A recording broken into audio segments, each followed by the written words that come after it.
Sadika Parvin poppy poppy নামেই বেশি পরিচিত। তিনি বাংলাদেশের একজন জনপ্রিয় চলচ্চিত্র অভিনেত্রী ও মডেল। তিনি 1997 সালে মনতাজুর রহমান আকবরের কুলি ছায়াছবিতে অভিনয়ের মধ্য দিয়ে চলচ্চিত্রে আবির্ভূত হন। এ পর্যন্ত তিনি মেঘের কোলে রোদ, কি জাদু করিলা ও গঙ্গা যাত্রা ছায়াছবিতে অভিনয় করে শ্রেষ্ঠ অভিনেত্রী হিসেবে 3বার জাতীয় চলচ্চিত্র পুরস্কারে ভূষিত হয়েছেন। পপি 1979 সালের 10 সেপ্টেম্বর বাংলাদেশের খুলনা জেলায় জন্মগ্রহণ করেন। তার শৈশব কাটে খুলনায় দাদার বাড়িতে। 6 ভাই বোনের মধ্যে পপি বড়। পড়াশোনা করেছেন খুলনার মুন্নুজান উচ্চ বালিকা বিদ্যালয়ে। মডেলিং থেকে চলচ্চিত্রে আসেন পপি। লাক্স আনন্দ বিচিত্রার সুন্দরী প্রতিযোগিতায় চ্যাম্পিয়ন হয়ে পরিচিতি লাভ করেন তিনি। 1997 সালে সোহানুর রহমান সোহান পরিচালিত আমার ঘর আমার বেহেশত ছায়াছবিতে অভিনয়ের মধ্য দিয়ে চলচ্চিত্রে পা রাখেন পপি। কিন্তু তার প্রথম মুক্তিপ্রাপ্ত চলচ্চিত্র কুলি। মনতাজুর রহমান আকবর পরিচালিত এই চলচ্চিত্রে তার বিপরীতে অভিনয় করেন ওমর সানি। এরপর 1998 সালে রিয়াজের বিপরীতে বিদ্রোহ চারিদিকে, 1999 সালে মান্নার বিপরীতে কে আমার বাবা ও লাল বাদশাহ, 2002 সালে কমল সরকার পরিচালিত খেপা বাসু ও বাবুল রাজা পরিচালিত ওদের ধর ছায়াছবিগুলো ব্যবসা সফল হয়। মান্না প্রযোজিত লাল বাদশাহ ছায়াছবিটি ব্যবসা সফল হয় ও তার অভিনয় জীবনে বড় পরিবর্তন নিয়ে আসে। 2003 সালে অভিনয় করেন কালাম কায়সার পরিচালিত কারাগার ছায়াছবিতে। এতে এক টোকাই চরিত্রে অভিনয় করে প্রথমবারের মতো শ্রেষ্ঠ অভিনেত্রী হিসেবে জাতীয় চলচ্চিত্র পুরস্কার অর্জন করেন। 2006 সালে কথা সাহিত্যিক আসকার ইবনে শাইখ রচিত গল্প অবলম্বনে স্যাটেলাইট চ্যানেল এনটিভির প্রথম প্রযোজিত ছায়াছবি বিদ্রোহী পদ্মায় তার অভিনয় সমালোচকদের প্রশংসা অর্জন করে।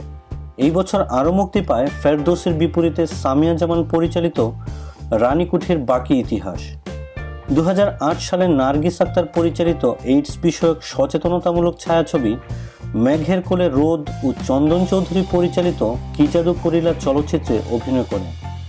মেঘের কোলে রোদ চলচ্চিত্রের জন্য তিনি অর্জন করেন দ্বিতীয়বারের মতো শ্রেষ্ঠ অভিনেত্রী হিসেবে জাতীয় চলচ্চিত্র পুরস্কার। এছাড়া কি জাদু করিলা চলচ্চিত্রে অভিনয়ের জন্য অর্জন করেন শ্রেষ্ঠ অভিনেত্রী হিসেবে বাদশাহ পুরস্কার। পরের বছর সৈয়দ ওহিদুজ্জামান ডায়মন্ড পরিচালিত গঙ্গা যাত্রা ছায়াছবিতে ধুঙ্গরে চরিত্রে অভিনয় করেন। এই চলচ্চিত্রের জন্য তিনি তৃতীয়বারের মতো শ্রেষ্ঠ অভিনেত্রী হিসেবে জাতীয় চলচ্চিত্র পুরস্কার অর্জন করেন। এছাড়াও পান টানা দ্বিতীয়বারের মতো বাদশাহ পুরস্কার। 2012 সালে মুক্তি পায় ইমনের বিপরীতে জি সরকার পরিচালিত গার্মেন্টস কন্যা ছবিটি। বড় বাজেটের এই ছায়াছবিটি ব্যবসা সফল হয়।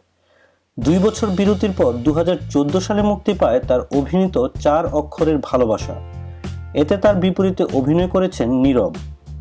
2015 সালে আব্দুল্লাহ আল মামুন পরিচালিত শেষ চলচ্চিত্র 2 বেয়াইয়ের কীর্তিতে অভিনয় করেন। 2016 সালে অভিনয় করেন নরেন্দ্রনাথ মিত্র রচিত গল্প রস অবলম্বনে নার্গিস আক্তার নির্মিত পৌষ মাসের পিরিতি ছবিতে। এতে তার বিপরীতে অভিনয় করেন টনি ডায়েস। এছাড়াও অভিনয় করেছেন নাজমুল হাসানের 2 নয়ন ছায়াছবিতে। চলচ্চিত্রে অভিনয়ের পাশাপাশি তিনি টেলিভিশনের নাটকে ও টেলিফিল্মে অভিনয় করেছেন। কাজ করেছেন মেজবা শিকদার পরিচালিত গুধুলির দেখা আলো নাটকে। 2013 সালের ঈদে বাংলা ভিশনের জন্য নির্মিত আমি ভালোবাসিনি টেলিফিল্মে অভিনয় করেন। টেলিফিল্মটি পরিচালনা করেছেন হিমেল আশরাফ এবং তার বিপরীতে ছিলেন চঞ্চল চৌধুরী। 2014 সালে রেজানুর রহমানের নির্দেশনায় নোটবুক টেলিফিল্মে একজন বিবাহিত নারীর চরিত্রে অভিনয় করেন। এছাড়া অভিনয় করেছেন বি.ইউ. শুভ্র পরিচালিত নবনীতা তোমার জন্য ও নীলকষ্ট খণ্ড ধারাবাহিকে এবং প্রহর ও পলাশপুরের মেহেরজান টেলিফিল্মে। 2015 সালের ঈদুল আজহা উপলক্ষে 21 টেলিভিশনের জন্য নির্মিত এক্সপ্রেশন অফ লাভ টেলিফিল্মে অভিনয় করেছেন। তবে বর্তমানে অভিনয় থেকে অনেকটা দূরেই রয়েছেন এই নায়িকা। নায়ক শাকিল খানের সঙ্গে প্রেমের গুঞ্জন থাকলেও শেষ পর্যন্ত তা পূর্ণতা পায়নি। ব্যক্তিগত জীবনে এখনও অবিবাহিত চিত্রনায়িকা পপি।